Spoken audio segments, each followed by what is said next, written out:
بسم اللہ الرحمن الرحیم وبہ نستعین وہو خیر ناصر و معین فصو کلمت قدریہ فی فصو حکمت قدریہ فی کلمت عزیریہ۔ یہ حضرت عزیر علیہ السلام سے منسوب جو فص ہے اسے ابن عربی نے اس طرح عنوان قرار دیا ہے۔ پچھلی نشست میں عرض کیا تھا کہ حضرت عزیر علیہ السلام، عزیر عربی زبان کا لفظ نہیں ہے، یہ بھی بتایا تھا کہ عزیر اس میں تصغیر، اسم ہے، نام ہے، تو تصغیر میں چونکہ علی حیدر صاحب نے بھی آخر میں پوچھا تھا، تصغیر میں ایک تو چھوٹا ہونا ہوتا ہے، دوسرا تصغیر میں محبت یا نفرت اس کو بھی مد نظر رکھا جاتا ہے۔ ضروری نہیں ہوتا اس میں چھوٹا پان، بلکہ محبت اور نفرت کو بھی دیکھ کر اس کا معنی کیا جاتا ہے۔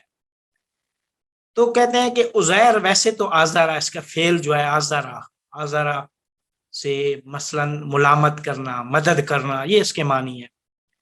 یا اس کا اس میں تفعیل بنائیں گے تو ازرا یعزر تعزیر، حدود و تعزیر استعمال ہوتا ہے، یعنی جو حد ہے حد سے کم وہ تعزیر کہلاتی ہے۔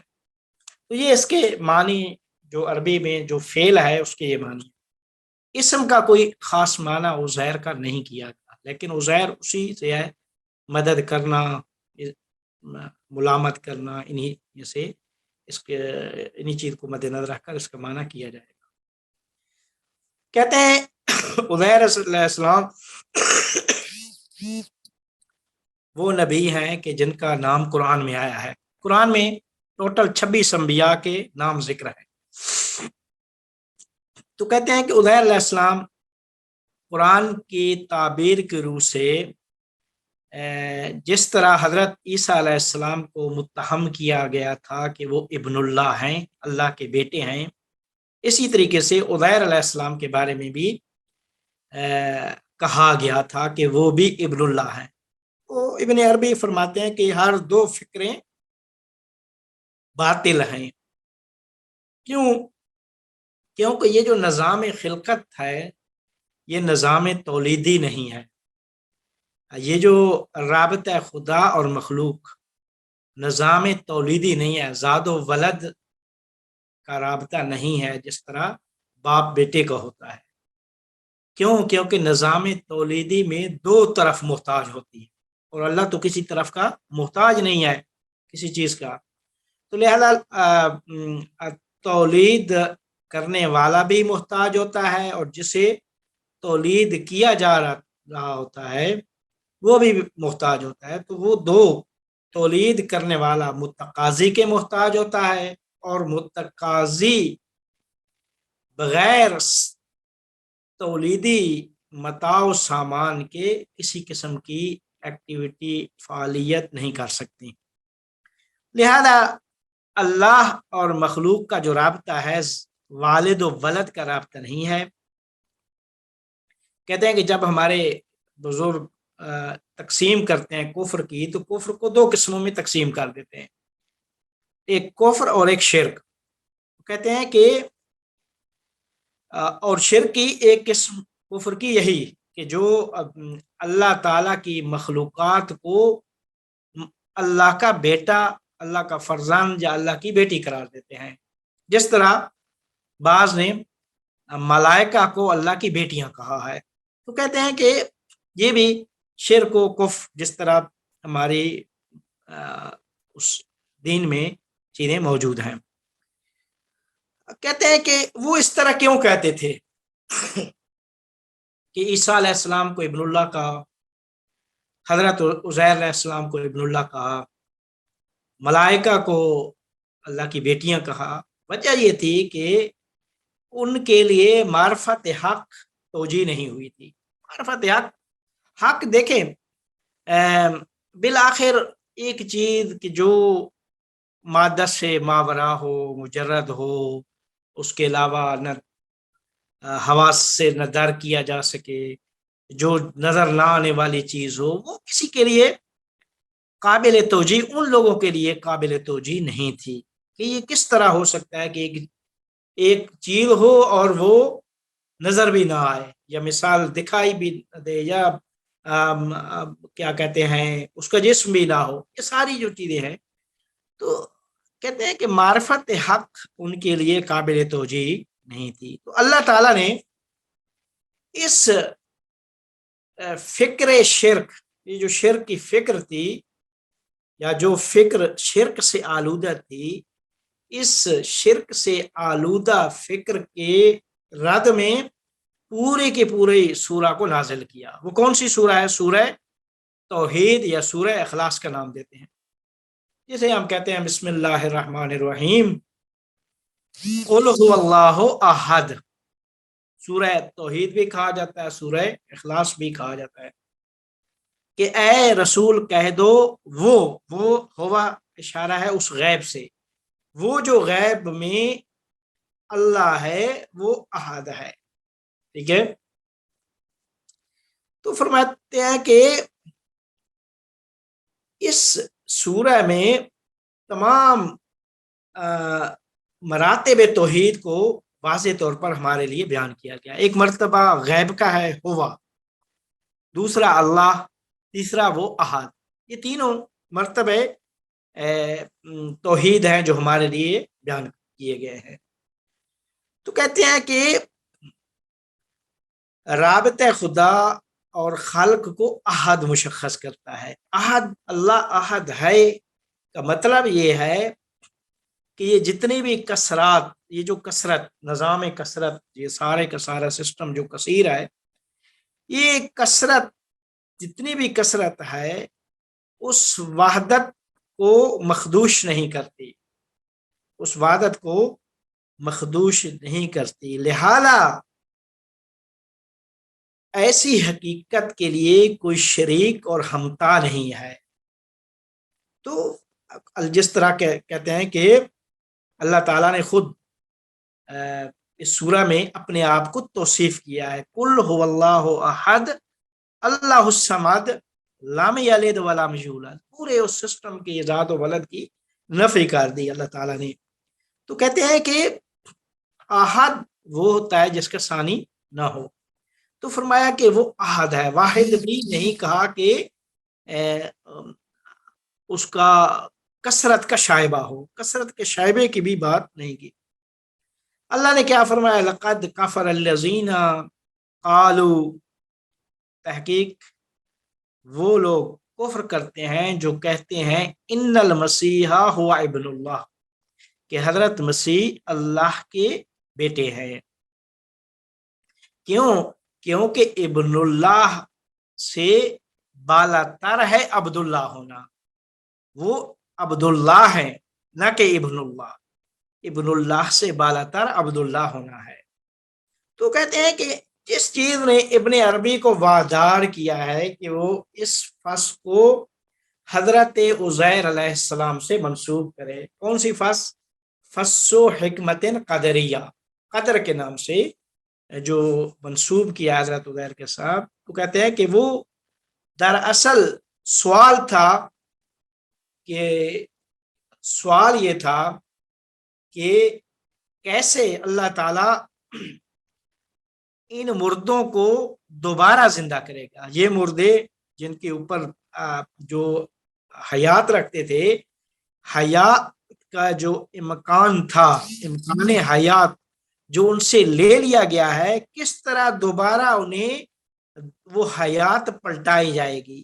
وہ جب عزیر علیہ السلام اس وادی میں جاتے ہیں، دیکھتے ہیں سارے لوگ مر چکے تھے، تو کہتے ہیں کہ حضرت عزیر علیہ السلام کے ذہن میں یہ سوال آیا، تو اللہ تعالیٰ نے ذہن میں سوال آیا، سوچا کہ کیسے یہ ساری لوگ جو نابود ہو چکے ہیں، جن کے گوشت گل سڑ چکے ہیں، ہڈیاں نظر آ رہی ہیں، تو کیسے اللہ تعالیٰ دوبارہ ان کو انہی شکلوں میں زندہ کرے گا۔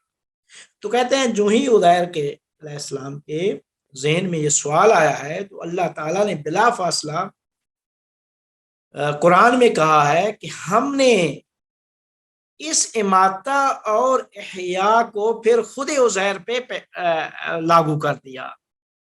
کہ جو سوال عزیر علیہ السلام کے ذہن میں آیا کہ کیسے اللہ ان کو زندہ کرے گا، جس طرح مردہ ہو چکے ہیں دوبارہ کیسے اللہ تعالیٰ ان کو پلٹائے گا انہی اشکال اور صور میں، تو کہتے ہیں کہ اللہ تعالیٰ فرماتا ہے کہ ہم نے اسی چیز کو خود لاگو کر دیا عزیر علیہ السلام پہ۔ عزیر صاحب زندہ تھے، حضرت عزیر علیہ السلام زندہ تھے، ان کو اللہ تعالیٰ نے یہ جب سوال عزیر کے ذہن میں آیا تو اللہ نے ان کے اوپر موت طاری کر دی۔ جب موت دی تو موت 100 سال موت کے بعد پھر دوبارہ زندہ کیا۔ تو کہتے ہیں کہ دوبارہ زندہ کیا، عزیر زندہ ہو گیا، عزیر کا مرکب زندہ ہو گیا، وہ ساری سواری سب کچھ زندہ ہو گیا۔ یہ کہتے ہیں کہ یہ جو قصہ ہے حضرت عزیر علیہ السلام کا، یہ حضرت ابراہیم علیہ السلام کی داستان سے زیادہ شبیہ ہے۔ کیوں؟ کیونکہ اسی قسم کا سوال حضرت ابراہیم علیہ السلام کے ذہن میں بھی آیا تھا کہ جب حضرت ابراہیم علیہ السلام کے ذہن میں یہ سوال آیا اور اللہ تعالیٰ نے ابراہیم علیہ السلام سے فرمایا کہ کیا ابراہیم تمہیں اس بات کا یقین نہیں ہے؟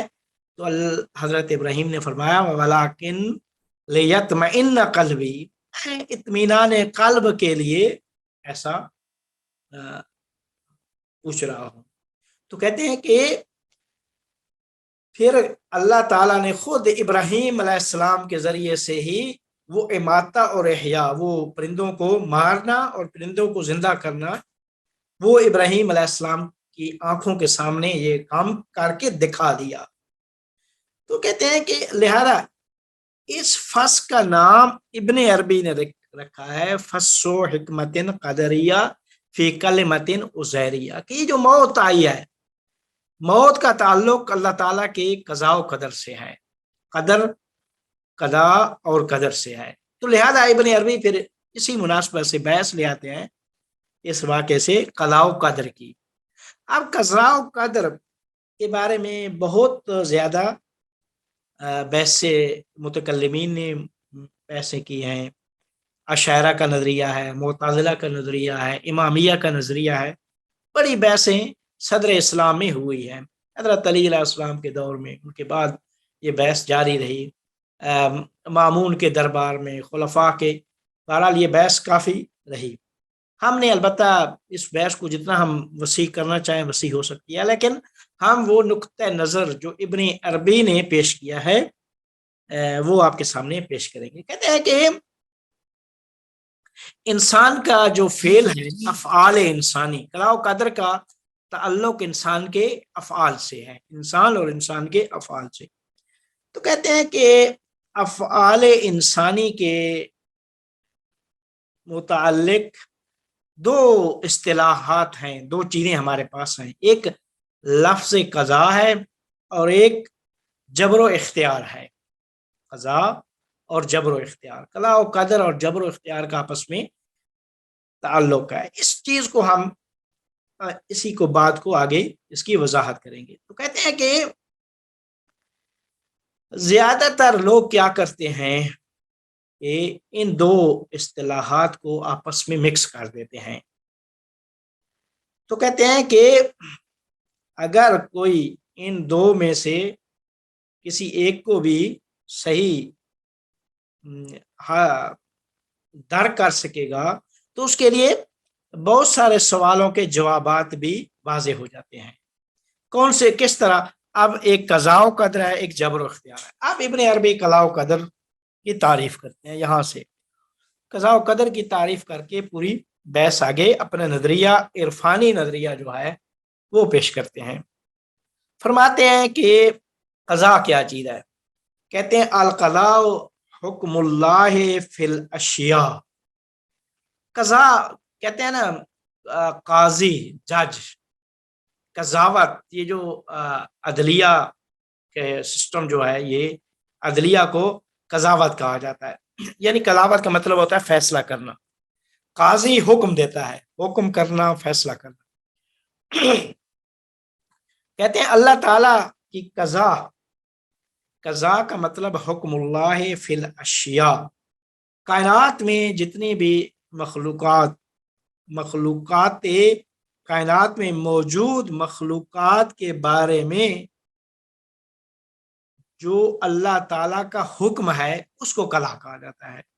کلا وہ سرنوشت الہی، قضا وہ جسے سرنوشت الہی بھی کہتے ہیں، موجودات عالم کے بارے میں سرنوشت الہی کو کلا کہا جاتا ہے، یا موجودات عالم میں اللہ کے حکم کو کلا کہا جاتا ہے۔ تو کہتے ہیں کہ بس یہ کلا کی تعریف ہو گئی۔ تو خلق کہتے ہیں، خلق جب ہم کہتے ہیں اللہ خالق ہے یا ایک چیز کو خلق کرنا، کہتے ہیں خلق کا مطلب ہوتا ہے اندازہ گیری۔ ایک دیکھیں، اگر انسان ایک چیز کو خلق کرتا ہے، ایک بلڈنگ بنانی ہے، تو بلڈنگ کا پہلے نقشہ جو ہے اس کی اندازہ گیری کرے گا کہ یہ 40x40 اور 50x50 یہ اس طرح میں بناؤں گا۔ تو کہتے ہیں کہ خالق یعنی جو تمام مخلوقات کی اندازہ گیری کا مہندس ہوتا ہے۔ مہندس کہتے ہیں انجینئر، یعنی تمام موجودات عالم کی اندازہ گیری جو ہے، ہر موجود کی اندازہ گیری وہ خلق کہلاتی ہے۔ وہ تخلیق اور خلق کا یہ معنی ہے۔ جب ہم کہتے ہیں اللہ کے بارے میں هو الخالق والبارئ المصور، قرآن میں بھی ہے اور یہ اس میں بھی ہے، کیا کہتے ہیں، دعائے جوشن کبیر میں بھی، جو اللہ تعالیٰ کے اسماء الہی ہے۔ تو کہتے ہیں هو الخالق، جب ہم کہتے ہیں کہ وہ خالق ہے، یعنی خلقت کی جو بنیاد ہے، بنیاد کو بنانے والا، بارے یعنی اس خلقت کو تحقق دینے والا، مصور یعنی وہ موجودات کی کا نقشہ بنانے والا، جسے فارسی میں کہتے ہیں نقاش کو طراح، ایک یعنی نقشہ بنانا۔ جب ہم ایک کیا کہتے ہیں نقشہ نویس ذہن میں نقشہ بناتا ہے، ٹھیک ہے، اس نقشے کو پھر آگے جا کے خارج میں اس کے مطابق بلڈنگ بناتا ہے۔ فرماتے ہیں خالق اور بارے کا یہ معنی ہے کہ مصور کا خالق هو الخالق البارئ المصور، مصور یعنی تصویر بنانے والا، نقشہ بنانے والا۔ تو کہتے ہیں القلاء، یہ چیز کر کے ایک معنی کر کے فرماتے ہیں القلاء حکم اللہ فی الاشیاء، قضا پس قضا اللہ کا حکم ہے اشیاء کے بارے میں، اشیاء کے بارے میں اللہ کا حکم قضا کہلاتا ہے، والقدر و توقیدها، اور قدر ان کے وقت کو معین کرتی ہے۔ اندازہ گیری قدر موجودات کے وقت کو تعین کرتی ہے، موجودات کا جو وقت ہے اس کی تعین قدر کرتی ہے۔ قضا وہ حکم ہے، قضا حکم، اور قدر وہ تعین وقت۔ تو کہتے ہیں بعض البتہ متکلمین نے بھی قضا و قدر تعریف میں بعد میں قضا اور قدر کے معنی عکس کر دیے ہیں، الٹ کر دیے ہیں، لیکن حکم اللہ فی الاشیاء کہتے ہیں کہ ہر موجود، ہر جو بھی اس کائنات میں چیز موجود ہے، ہر موجود کی ایک سرنوشت ہے، ہر موجود کی ایک سرنوشت ہے۔ تو کہتے ہیں یہ سرنوشت جو ہے ہر موجود کی، یہ کہاں پہ ہے؟ پہلے علم الہی میں ہے، علم خدا نے۔ تو کہتے ہیں کہ ابن عربی نے موجودات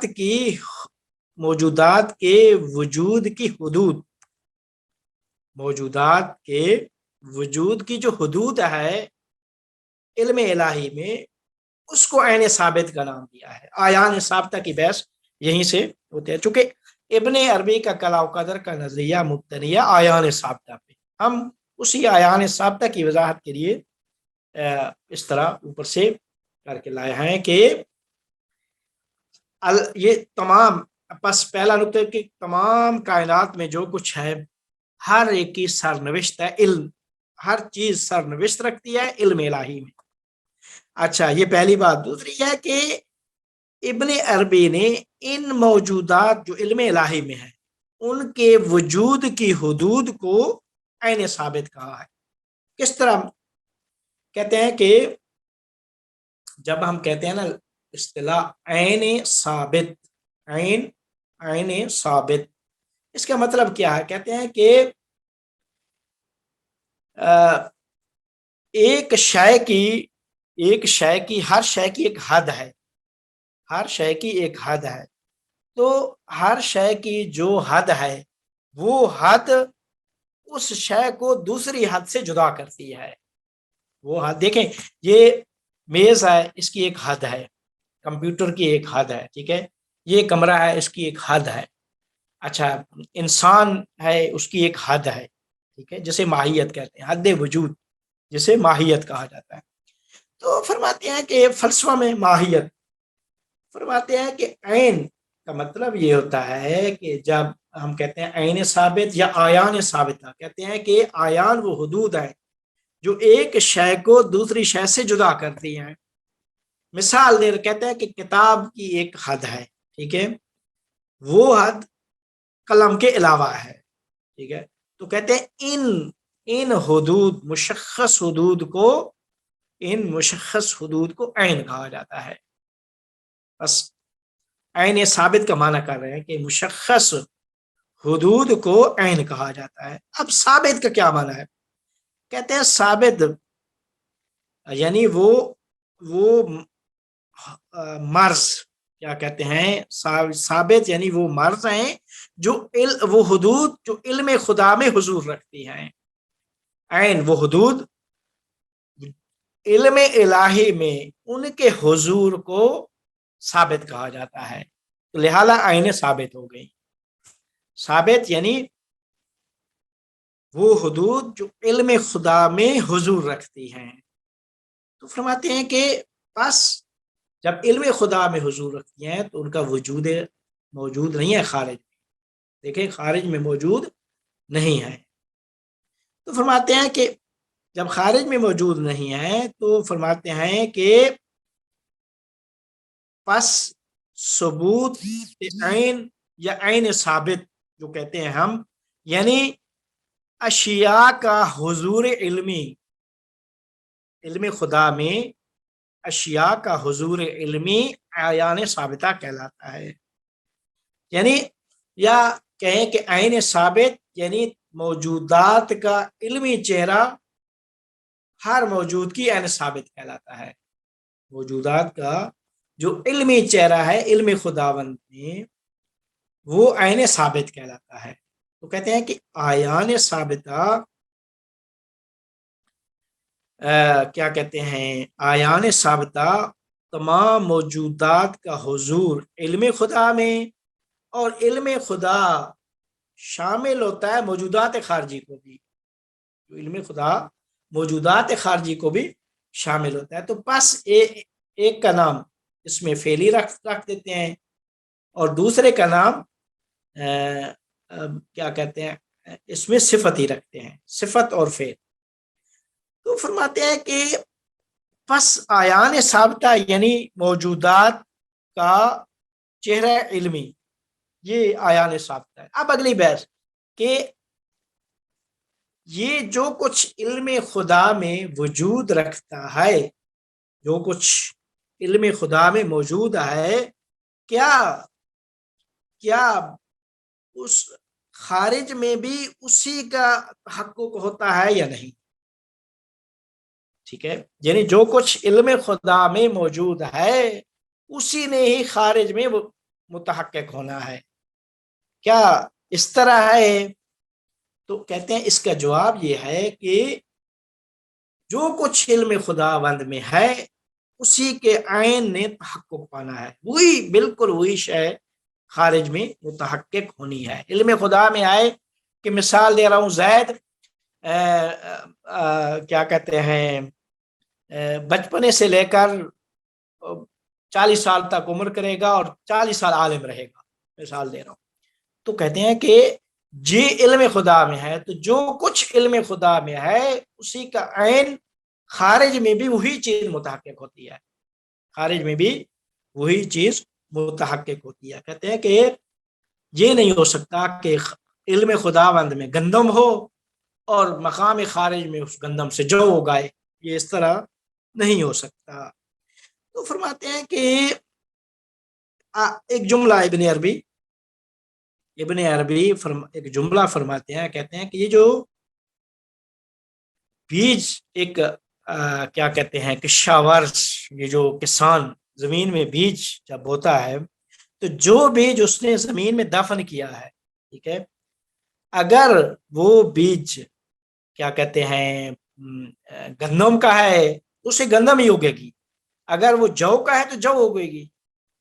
تو یہ جو بیج ہیں یہ جو اس کے اوپر پھل آنے ہیں، ان پھل کو تعین کرنے والے یہی بیج ہیں، پھل کو معین کرنے والے یہی بیج ہیں کہ کون سے پھل آنے ہیں۔ ظاہر ہے بیج جو بیج ہوگا وہی پھل اوپر ہوگا۔ تو کہتے ہیں کہ اب اگلا سوال یہ ہے کہ آیا یہ بیج گندم کا اپنے زمین میں دفن کیا ہو اور وہ اپنی خاصیت کو کھو کر کیا دوسری خاصیت میں تبدیل ہونا اس کے لیے ممکن ہوتا ہے؟ کہتے ہیں کہ یہ جو اس کا جواب یہ ہے کہ یہ باغبان کا کام نہیں ہے۔ باغبان جو ہوتے ہیں وہ اس بیج کے تابع ہیں، بیج کے تابع کیا ہے، وہ باغبان ہیں جو کہ کیا کہتے ہیں کوشش باغبان کی ہوتی ہے، باغبان کی کوشش سے ہی انجام پاتے ہیں۔ لیکن باغبان یہ نہیں کر سکتا کہ جو کچھ گندم کے بیج سے وہ جوڑ بنا دے، اگرچہ باغبان نے ہی بیج بویا ہے، اس نہ بوتا تو گندم اگ ہی نہیں سکتی تھی۔ تو فرماتے ہیں کہ پس باغبان اگرچہ فاعل، حاکم اور مربی ہیں لیکن اس بیج کے تابع ہیں، فاعل ہیں، حاکم ہیں، مربی ہیں، یعنی وہی پانی، بیج بھی انہوں نے بویا ہے، پانی بھی وہی دے رہے ہیں، سارا کام وہی کر رہے ہیں، لیکن وہ تابع ہیں بیج کے کہ وہ یہ نہیں کر سکتے کہ گندم کے بیج سے جو اگا دیں، جو بیج ہوگا وہ اسی نے ہی آگے اسی بیج سے جو پھل آنا ہے وہی پھل اوپر آئے گا۔ تو فرماتے ہیں کہ جو کچھ بیج میں قابلیت ہوتی ہے وہی خارج میں متحقق ہوتی ہے، اگر بیج گندم کا ہے تو گندم، اگر بیج جو کا ہے تو جو اگے گی۔ تو کہتے ہیں کہ پس باغبان تابع ہیں بیج کی قابلیت اور صلاحیت کے، تو در واقع وہ بیج حاکم ہے اور باغبان اس کے تابع ہیں، در واقع بیج حاکم ہے اور باغبان اس کے تابع ہے۔ کہتے ہیں اللہ تعالیٰ بھی نہیں چاہتا کہ جو سرنوشت اس نے اول سے اپنے علم میں جو سرنوشت لکھی ہے خارج میں مقام اس کو متحقق کرنے میں اس سے تخلف کرے یا اس کا غیر محقق ہو جائے، اس کے علاوہ کوئی چیز محقق ہو جائے، یہ ممکن نہیں ہے۔ جو کچھ اس کے علم میں چیز ہے اسی نے ہی آ کے محقق ہونا ہے، ٹھیک ہے۔ یہی جو مثال اوپر باغبان کی دی ہے اسی طرح ہے۔ کہتے ہیں کہ جس طرح یہ خلبان، پھر مثال اور بھی مثالیں اس کی دیتے ہیں۔ خلبان کہتے ہیں کہ حاکم ہوتا ہے لیکن وہ ان قوانین کے تابع ہے جو جہاز پہ جو چلا رہا ہے، جہاز جو ہے نا، اس جہاز کے اوپر جو قوانین حاکم ہے ان کے کا وہ محکوم ہے، لیکن اگرچہ بنایا اسی نے ہے جہاز، ٹھیک ہے۔ یعنی سارے قوانین کو اول سے اسی نے بنایا ہے، لیکن مقام اجرا میں یعنی جاری کرنے میں، یعنی مقام اجرا میں خود اس کے تابع اور محکوم ہے۔ تو کہتے ہیں کہ بس یہاں پہ یہ کہنا کہ سرنوشت کو تبدیل کرنا کوئی معنی نہیں رکھتا. تو کہتے ہیں کہ یا ایک اور مثال، تیسری مثال اس کی دیتے ہیں، ایک باغبان کی، دوسری خلبان کی، اور تیسری قانون گزار ہوتا ہے جو قانون بناتے ہیں. قانون خود بنا رہے ہیں، ٹھیک ہے، لیکن جب اس قانون کو عمل کرنے کا وقت آتا ہے، مقام عمل، مقام اجرا میں، تو خود اس کے تابع ہیں. ایک پارلیمنٹ ہے، اس نے قانون بنایا ہے، تو اب جو قانون پارلیمنٹ میں بن گیا ہے، ملک میں لاگو ہونا ہے، تو جو بنانے والے ہیں ان کے اوپر بھی وہ قانون لاگو ہوگا. تو یہ نہیں ہو سکتا کہ وہ قانون مقام عمل میں ان سے تخلف کریں. تو کہتے ہیں قانون گزار، قانون بنانے والا خود قانون کو لکھ رہا ہے، لیکن مقام عمل میں خود اس قانون کے تابع ہے، اور تخلف اس سے ناممکن ہے. بس کہتے ہیں کہ پس تحقق اور تقرر یہ ایک دوسرے کے خلاف نہیں ہو سکتے، ایک دوسرے کا غیر نہیں ہو سکتے. یعنی جو کچھ متقرر ہے علم خدا میں، ثابت ہے، اسی نے ہی محقق ہونا ہے، ایک دوسرے کے مخالف نہیں ہو سکتے کہ علم خدا میں کچھ اور ہو اور خارج میں محقق کچھ اور ہو جائے. اس چیز کو سر القدر کہتے ہیں. تو کہتے ہیں کہ اس چیز کو سر القدر کہتے ہیں. بس کہتے ہیں کہ اللہ تعالیٰ کا نظام علمی، خدا بند کریم کا نظام علمی، نظام عینی کے ساتھ معارض اور مغایر نہیں ہے، بلکہ اسی کے مطابق ہے. نظام علمی نظام عینی کے مطابق ہے، اس کے خلاف نہیں ہے، اور ممکن ہی نہیں ہے کہ اس کے خلاف ہو سکے. تو بس کہتے ہیں کہ اللہ تعالیٰ بھی عمل اس طریقے سے کرتا ہے جو اس کے علم میں ہے، جس طریقے سے وہ تین مثالیں ہم نے دی ہیں. تو آپ کہتے ہیں کہ ابن عربی ہاں ایک جگہ پہ ابن عربی کہتے ہیں کہ اگر آپ چاہتے ہیں کہ اس بات کو سمجھیں کہ یہ کام کس طرح انجام پاتا ہے، تو آپ ماں اور بیٹے کا جو رابطہ ہوتا ہے اس میں دقت کریں. تو جو کچھ علم خدا میں موجود چیز ہے، خارج میں تبدیلی ناممکن ہے، تغیر تبدیلی ناممکن ہے. تو کہتے ہیں جب ایسی بات ہے تو بس یہاں پہ اس میں جبر کا نام، جبر کی اصطلاح ہی درکار نہیں ہے. بس جبر کا کہنا ہی یہ جبر ہے، یہ جبر کی کیا کہتے ہیں اصطلاحی فضول ہے. تو فرماتے ہیں کہ کیوں فضول ہے؟ اس وجہ سے کہ نظام خلقت کی دو اساس، ایک علمی اور ایک عینی. علم و عین ایک دوسرے کے ساتھ مطابقت رکھتے ہیں. تو کہتے ہیں کہ بس یہاں سے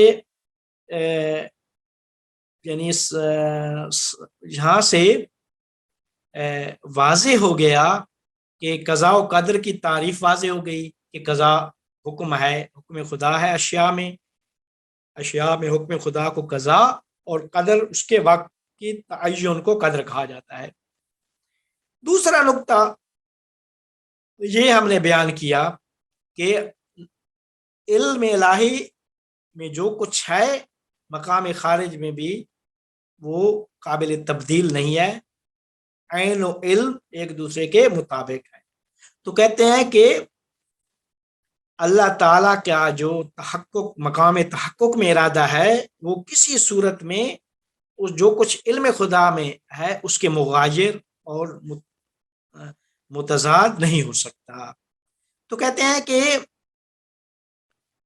اس سادہ اصطلاح میں کہ جو کچھ علم خداوند میں ہے خارج میں وہی متحقق ہوگا، جو کچھ علم خداوند میں ہے خارج میں اسی نے ہی متحقق ہونا ہے. یہ دو نقطے.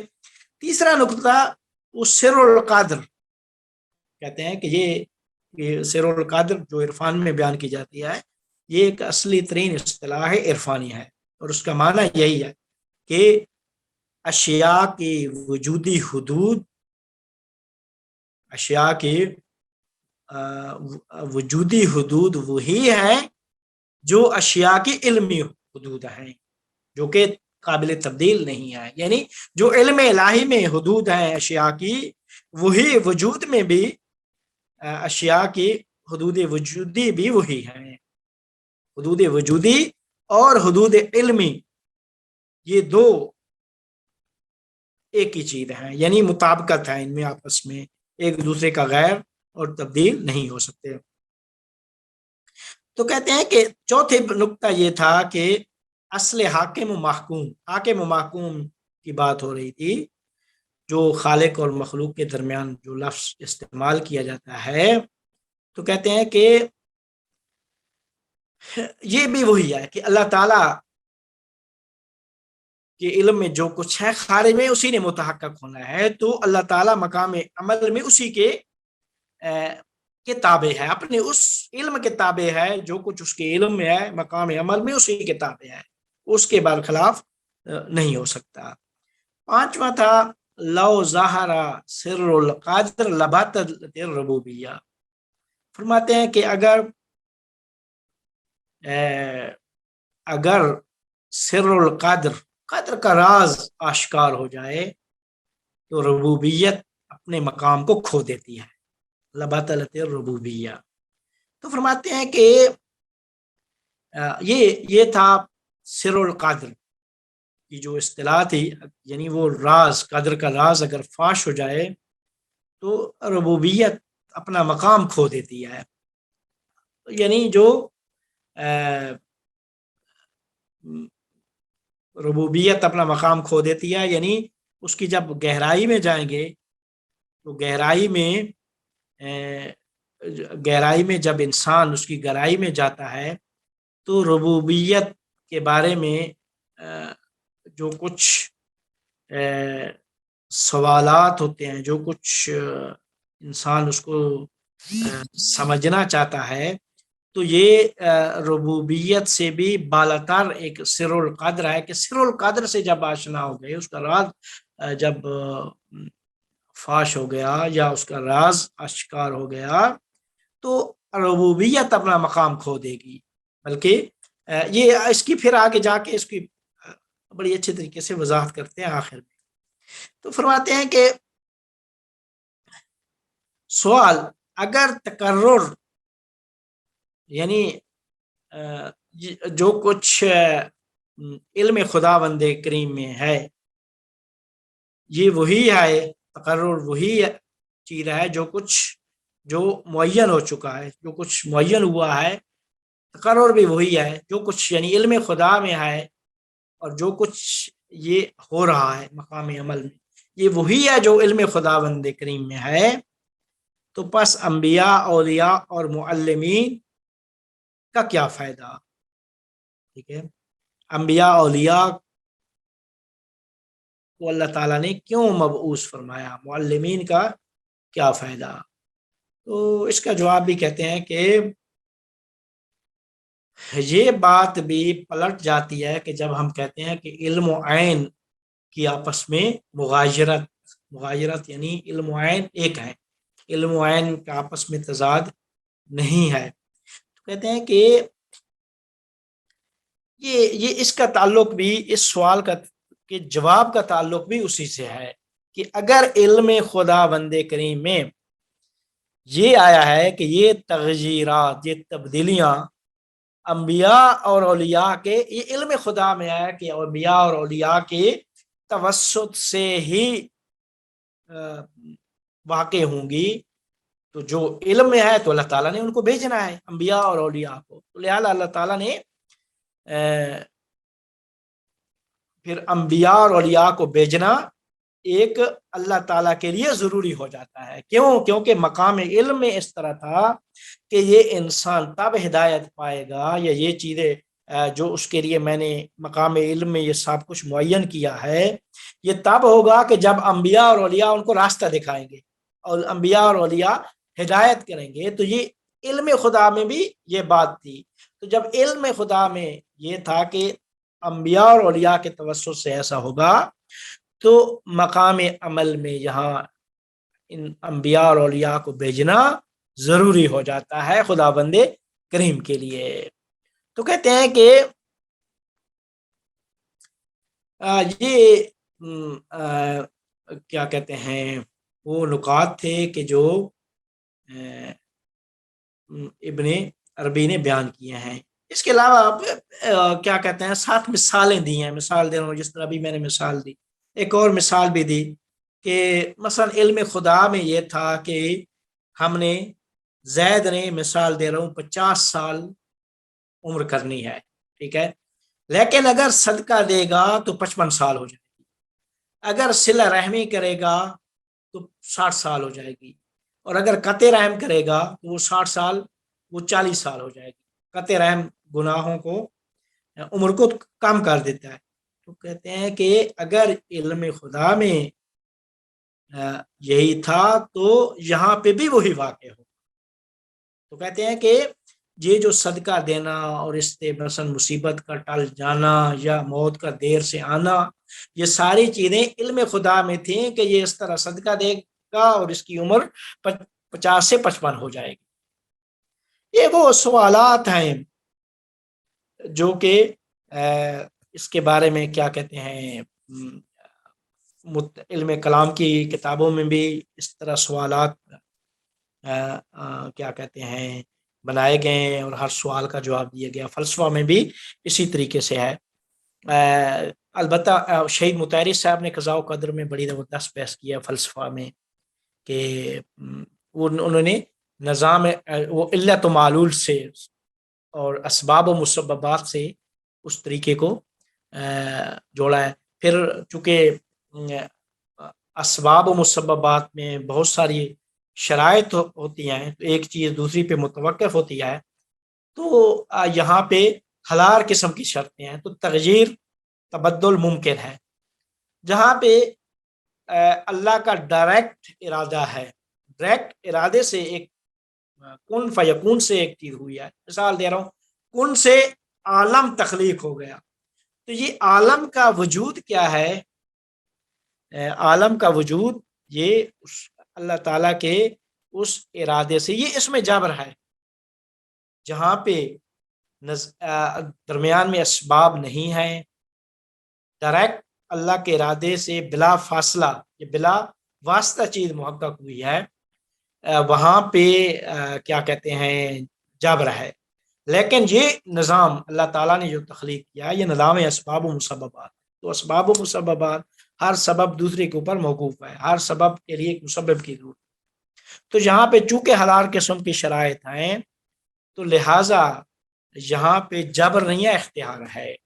لیکن جس طرح ملائکہ ہیں، ملائکہ میں قابلیت ہی نہیں آگے ادھر ادھر ہونے کی، تو ملائکہ اللہ کے اس ارادے سے ہی وہ عالم تخلیق ہوا ہے، اللہ کے ارادہ کن سے عالم عقل وجود میں آ گیا۔ تو عالم عقل کی خصوصیت یہ رکھی کہ اس میں ایک سے دوسری شے میں تبدیل ہونے کی صلاحیت نہیں ہے، اس میں آگے بڑھنے کی صلاحیت نہیں ہے۔ جو فرشتہ ما منا الا لہ مقام معلوم، جسے خالق کیا کہ آپ نے رکوع کرنا ہے، وہ رکوع میں ہی ہے، نہ وہ سجود نہیں کر سکتے۔ جسے بنایا سجود کے لیے وہ سجدے میں ہی ہے، جسے بنایا بارش کے لیے وہ بارش برسا رہا ہے، جسے بنایا پہاڑوں کی ذمہ داری دی، یعنی جہاں اللہ کا ارادہ اور اس خارج میں شے کے درمیان کوئی واسطہ نہیں ہے، بغیر ڈائریکٹ ارادے سے ایک چیز ڈائریکٹ محقق ہوئی ہے، وہاں جبر ہے۔ لیکن جہاں اسباب و مسببات وہاں جبر نہیں ہے، اختیار ہے۔ تو پورے کا پورا عالم جو وجود میں آیا وہ بھی عالم میں کے وجود میں آنے میں جبر ہے، ٹھیک ہے۔ لیکن جب عالم مادہ کو بنایا تو اس کی خصوصیت یہ رکھی کہ یہاں ایک سے دوسری شے میں تبدیل ہونے کی استعداد اور صلاحیت پائی جاتی ہے۔ جب ایک شے سے دوسری شے میں تبدیل ہونے کی صلاحیت ہے تو اس کا مطلب یہ ہے کہ یہاں پہ اختیار ہے۔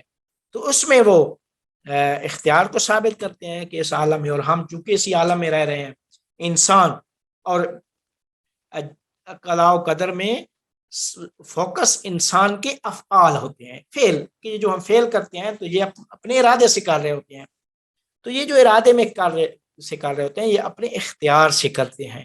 تو اس عالم میں، مادہ میں انسان کو اختیار دیا گیا ہے، تو اختیار جو دیا گیا ہے تو انسان افعال انجام دینے میں بھی مختار ہے، اور انسان کے افعال بھی اسی طرح اسباب و مسببات پر مبتنی ہے۔ تو یہ ایک چیز ابن کیا کہتے ہیں جو انہوں نے واضح کی سر القدر سے ابن عربی نے، کہ علم و عین آپس میں مطابقت رکھتے ہیں، اس میں تبدیلی ناممکن ہے۔ یہ ایک اصل عرفان کا ایک اصول، ایک قاعدہ یہ ہے کہ جو کچھ اللہ کے علم یعنی آیان ثابتہ اور ان کا وجود خارجی، جو کچھ وہاں پہ ہے اسی نے ہی خارج میں محقق ہونا ہے۔ تو اب یہاں پہ کوئی جبر معنی ہی نہیں رکھ، جبر کی اصطلاح معنی ہی نہیں رکھتی۔ کیوں؟ کیونکہ انہوں نے 3-4 مثالیں دے کے اس مسئلے کو واضح کیا ہے۔ آگے پھر کچھ اور بھی چیزیں ولایت اور نبوت کے بارے میں کچھ کی ہیں، نبوت، ولایت، رسالت کے بارے میں، جو اسی سے ریلیٹڈ ہے، قضاء و قدر سے، کہ نبی میں کیا ہے، اور اولیاء، ہر نبی ولی ہوتا ہے، تو 2 جہتیں، نبوت میں 2 جہتیں ہوتی ہیں، ولایت میں 1 جہت ہوتی ہے۔ تو معیار ولایت کو قرار دے کر آگے ایک بہت ہی اچھی بحث کیا ہے، کہ جسے انشاءاللہ ہم اگلی نشست میں بحث کر کے یہ چیپٹر ختم کر دیں گے۔ حضرت عزیر السلام علیکم آغا۔ یہ جو اختیار ہے، جب عالم کی خلقت ہوئی تو کن جو تھا وہ جبر تھا، مگر جب اشیاء میں آپس میں ریلیشنز بنے تو اس میں اختیار ہے کہ ایک چیز دوسری چیز میں بدل سکتی ہے، تو اس لیے اختیار پیدا ہوا۔ یہ خلاصہ ہے۔ جی دیکھیں، وہ بھی اس عالم مادہ کی بات ہے، عالم عقل کی بات نہیں ہے، چونکہ عالم عقل وہ ڈائریکٹ عالم الوہیت سے آیا ہے، عالم اس کے بعد عالم مثال، پھر عالم مادہ، تو یہ واسطے آ گئے یہاں پہ۔ اس عالم جہاں واسطہ ہے وہاں پہ اختیار ہے۔